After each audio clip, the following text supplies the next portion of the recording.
Good morning. How Good are you morning. doing? I'm doing great. How are you? Good, good. And this is we are presenting Dr. Braun from Center for Positivity, Wellbeing and Hope. And today he will be discussing 30 days of mindfulness, letting go of unwanted habits and embrace self-care. Welcome to our talk and please introduce yourself.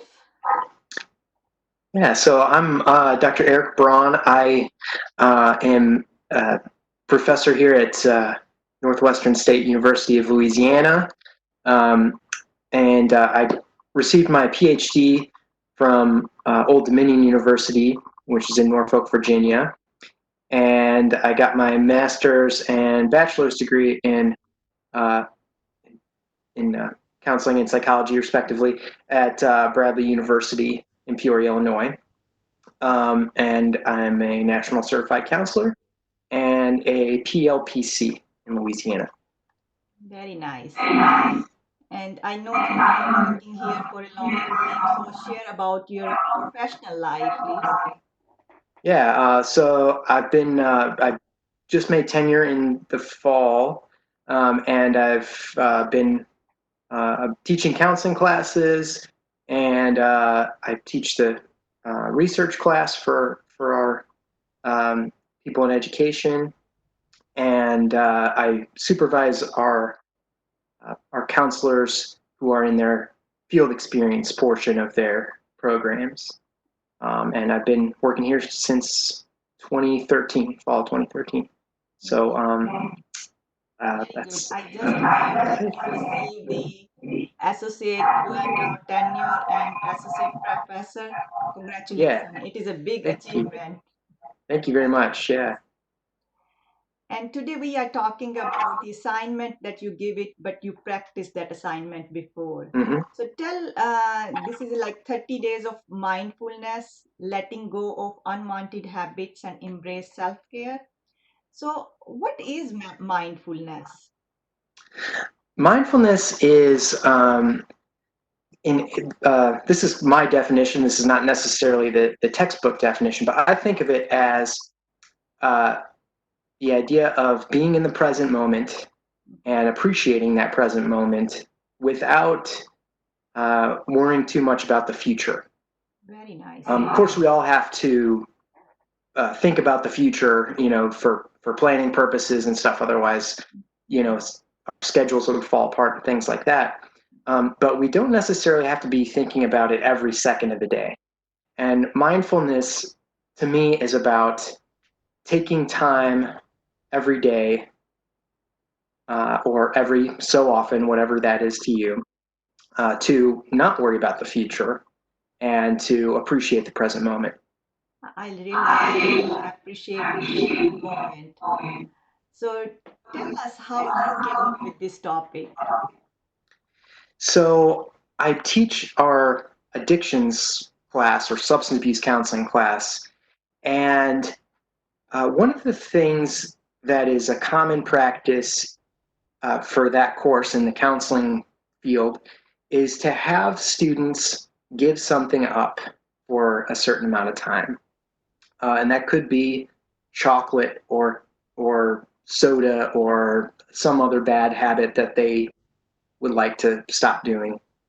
Um, and and I thought, well, I think that's a good practice for me to do as well.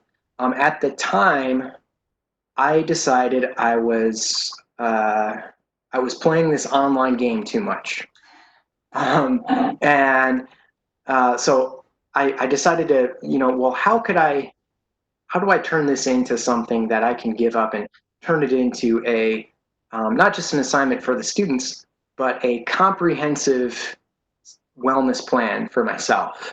Okay, let me Um, understand this. So, like as you were designing the assignment, you were actually practicing that assignment as well. yes, That yes. is So wonderful. kind of blended the two together. That is wonderful. So,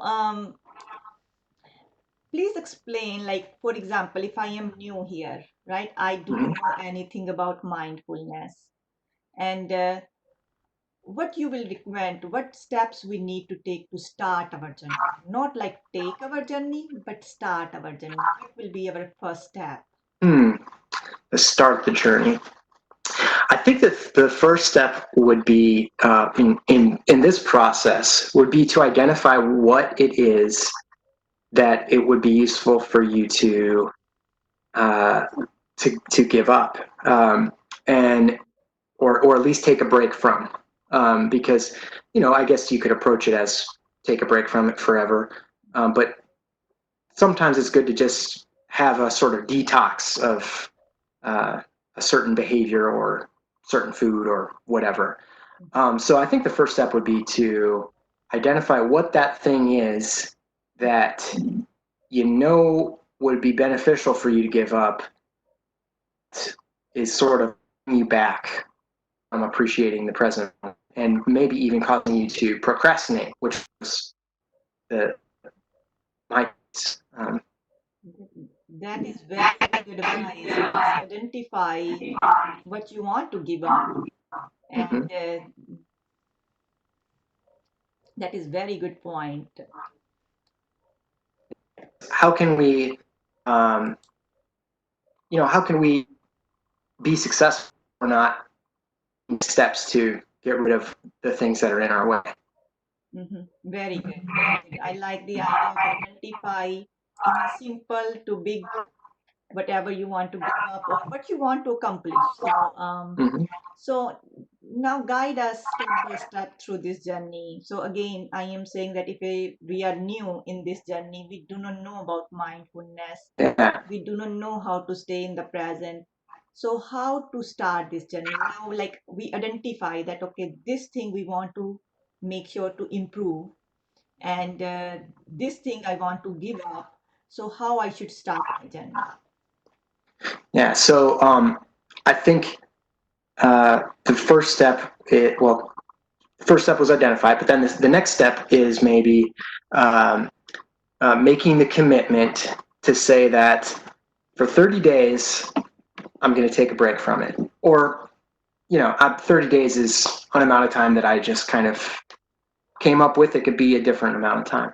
But making commitment to say, during this time, I'm not going to do it. I'm going to find some other thing to take its place, some other positive, healthy thing. So exercise or something else. Um, Now the mindfulness part comes in with meditation every day, or 5 times a week, 6 times a week, whatever it is. And to me, that has been the most useful thing that I have done for myself ever, is begin a meditation practice.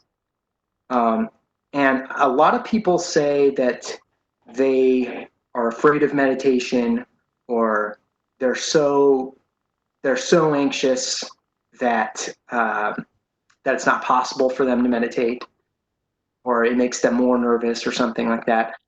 But I think that those who say that may misunderstand how to meditate from the mindfulness perspective.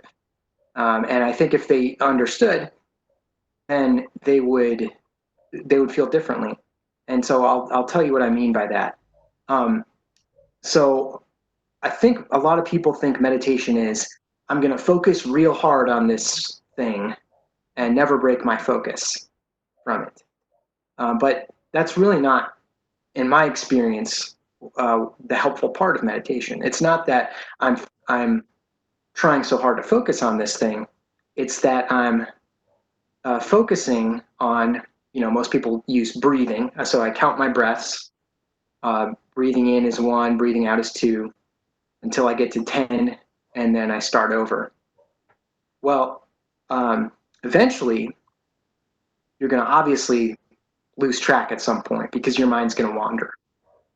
The value in meditation is identifying when your mind has wandered and coming back to the counting and not worrying about what number was I on or Mhm. anything like that. And so that that practice gets you take that into your real life, and then you begin to say, oh, I just got distracted, and um, in my case, the online games, um, that was kind of my crutch for like, okay, I'm bored, or I feel like putting off this task for a little while, so I'm just going to play this game for a little while. And then before I know it, an hour and a half has gone by, and I'm saying, just one more. But that meditation practice, what that got me doing was, um, later on, I would catch myself and I would say, oh, this is, I'm getting that feeling that I'm getting off track. Uh-huh. And so I can choose not to engage in that problematic behavior. I can say, okay, yes, my mind got off track for a second, but now I see that it's off track. So back to what I'm supposed to do, back to the thing that I was focusing on. Like meditation makes you aware of how to Yes, handle the situation or give you power. I would say that's what I use. Meditation is giving you power to realize that okay, I am doing game for 30 minutes, so now 30 minutes is done. Let's stop and do something else. Wonderful. absolutely. And Yeah, it's brain exercise in my view. so you do all the time breathing mindfulness meditation, or you have another techniques that sometimes people, or we don't want to do just breathing, we want to think about some other way to do meditation. Can you explain if you know a little bit more about meditation? Yeah, so uh, the breathing meditation is uh, the type that I use most commonly. It's the simplest, and it's kind of the easiest to do every day if you want to do one every day. Mm-hmm.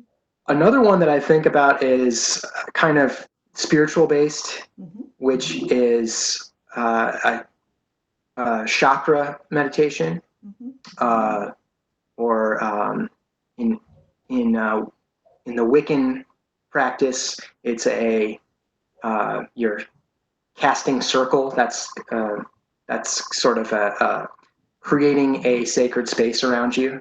Mm-hmm. And there, for those who are spiritual Mm-hmm. and uh, believe in that tradition, it's very helpful. But it doesn't have to be associated with spirituality either. But what I do for that one is I'm sure you're familiar with the chakras, Mm-hmm. and I start from the root chakra, which is red, and go all the way up to Mm-hmm. um, Head. the highest one. Mm-hmm. Is it the crown chakra? Of the head. Mm-hmm. Um, which is like blue, Mm-hmm. or I suppose White. white. Yes, that's right. Mm-hmm. It's this one's new to me a little bit, but it's one I've been practicing. And what I do is I think about at the beginning, each of those colors Mm-hmm. expanding Mm-hmm. around me, and creating energy around me Mm-hmm. and protecting me. Mm-hmm. And I sort of sit in that energy for a while. Mm-hmm. And I concentrate on my spine becoming straight Mm-hmm. as I breathe. That is wonderful. That is wonderful, though. Mhm. And you mentioned in your writing that you do some kind of a cognitive behavior therapy. Mhm. Can you explain a little Yes. bit about that as well? Yeah. So after my daily meditation practice, Mm-hmm. I will think to myself uh, something that has been anxiety, a thought I've been having that's been giving me anxiety. Mm-hmm. So then I do a practice called looking at the perception and then looking at the reality. Mm-hmm. So the perception might be something like it's an irrational belief. Mm-hmm. So something like, this task that I've got coming up today that I don't want to do, Mm-hmm. um, I'm very worried about it because if I mess it up, then everybody's going to think I'm terrible.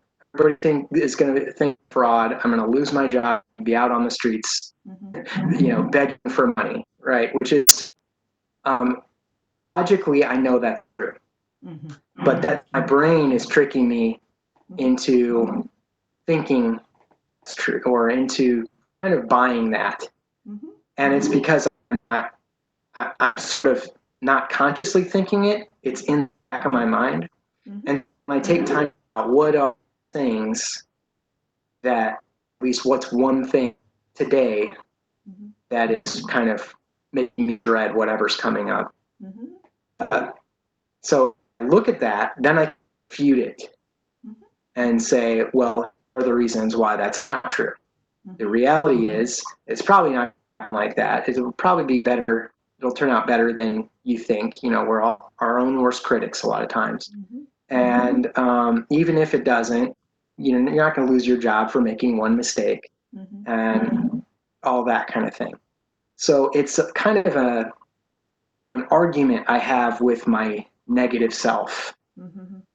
And it doesn't necessarily fix the whole thing, but when you do it daily, again, it's a practice.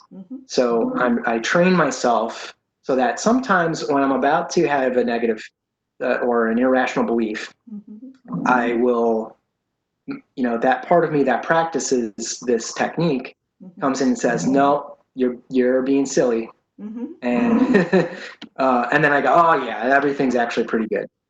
So basically, encouraging yourself and saying positive things that you can do it, positive talk is helping you with that. Very nice. Yeah. And you mentioned other technique that you use in that too. Yeah, it's identifying the liminal point. So when we go back to that thing that you wanted to give up for 30 days,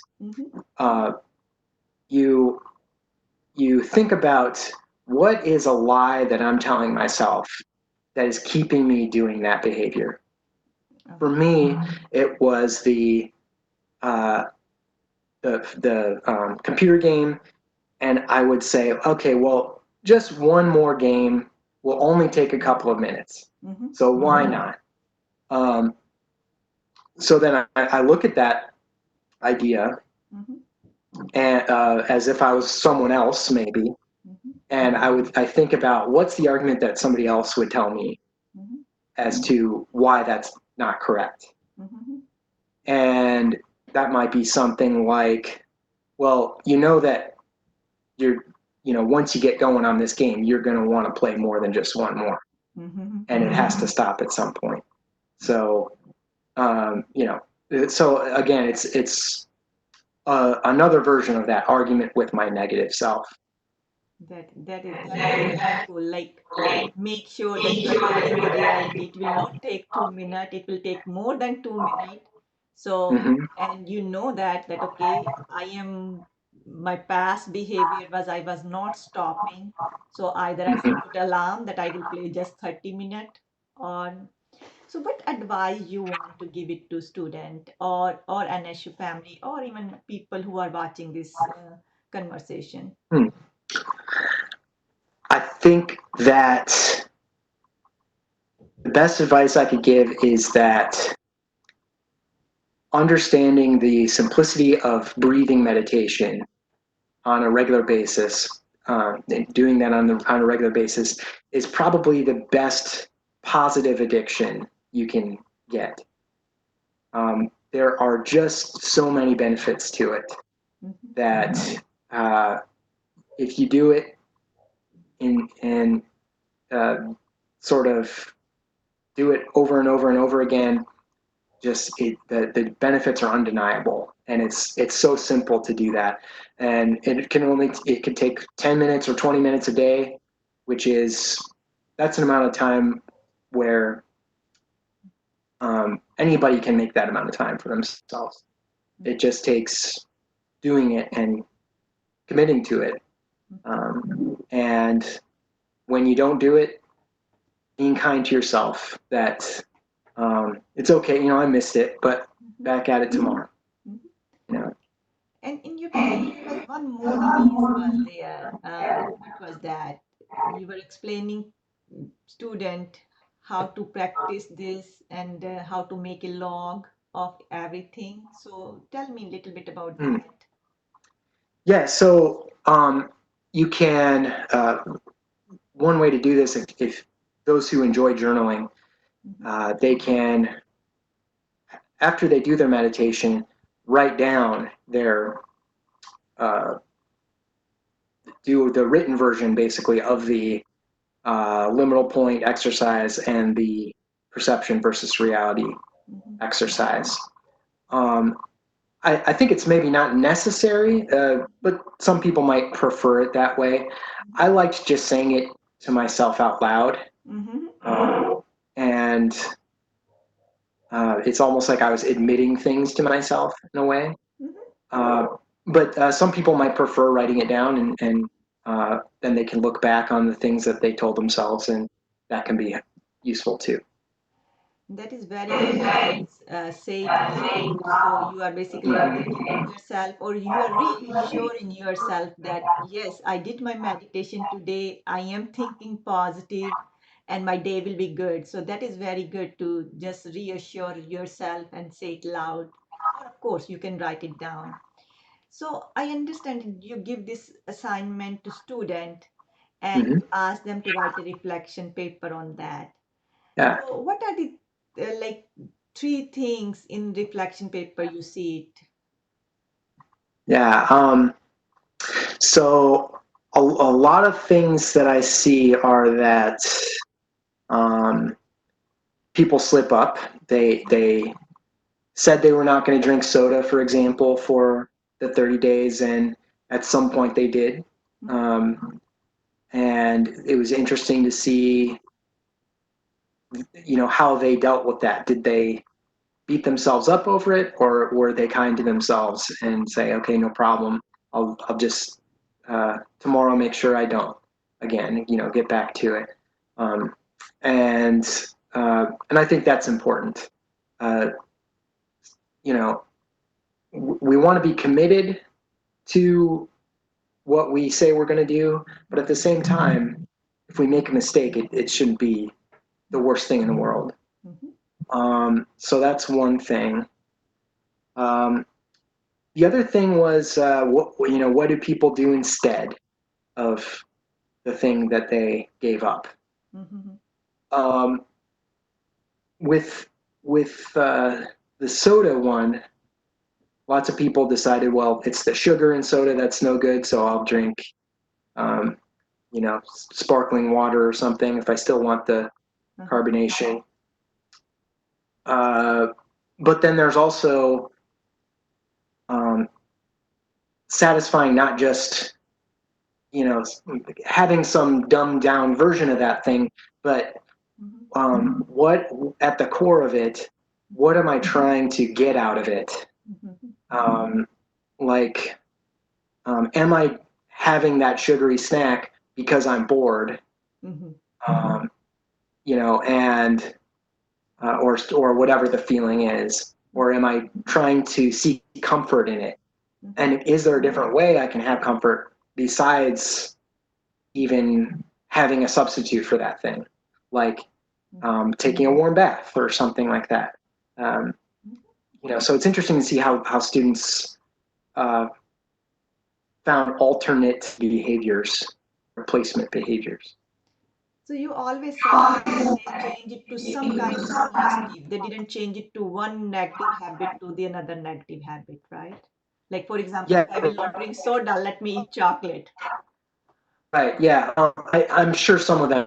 Yeah, but I think when you do that, it's still kind of an achievement because Mhm, you were used to this thing in your life. mhm, While it's almost even about giving up the, it's about mhm, kind of rewiring your brain to say this thing that I've been used to mhm, that's obviously causing problems. I need to do besides that. mhm. You know, so That is also uh, it leads to like self control. When you are controlling one thing, you automatically start controlling the next. thing. So you basically putting self-control on yourself. So, Yeah, and if you, and part of the point of the liminal point exercise mhm, is that it removes willpower as a factor a little bit, mhm, because it's pretty hard to say to yourself, I'm just not going to do it, and I'm just going to, maybe you could get through 30 days, mhm, just sort of white knuckling it, as they say. um, but uh, but the liminal point exercise begins to make you not want to do it as much, mhm. because then you start to say, "Oh, this is actually a stupid thing that I'm doing." So that is wonderful, like changing your habit, having self-control, and it is you said it in very beautifully, that simple thing like doing breathing. Mhm, Inhale one, exhale two, do it 10 times, and then start all mhm, over again. So if I will see this, like I always say that breath, if it is running, we are good. If mhm, it will stop, we are not good. mhm. So it is very good to remind people that how simple exercise that we do it all the time, but doing it with mindfulness can change life basically. So Yeah. that is wonderful. So do you want to say anything last word for this topic to us? I think just give it a try, and uh, see what happens. And Mhm. if it may not be for everyone, I don't know, but I think it can be very helpful, and I think it's worth it to at least give it a try. Mhm. Very, very good advice. Give it a try. And Hmm. I recommend student NSU faculty to give it a try. And please, if you have any question, please write it to positivity at nsula.edu, and make sure you write on the subject line Dr. Aripan at NSU LA. And we are looking forward for your question. Try to apply. If you want to get assignment that he gives to his student, please email me. I can send you that assignment. We will be posting this our conversation at www.nsula.edu/positivity. Please go to that website. For me, I have taken journey for mindfulness. So for me, it is path of mindfulness is easy. You just need to take first step. Like you are saying that give it a try. So when you give it a try, that is your first step, and then you will achieve this journey. And Hmm. good luck. And I am very thankful that today you spent time with us and give us insight about mindfulness and how that changed your journey. And we best give best wishes to you for further journeys. And we recommend our student and NSU family to give it a try and and see what mindfulness is. And I am truly thankful for your time and your wisdom about mindfulness. Thank you so much. I appreciate you having me. And if anybody has any feedback, comment, please write it on positivity at nsula.edu. Thank you so much for your time and wisdom, and I truly appreciate it. Thank you.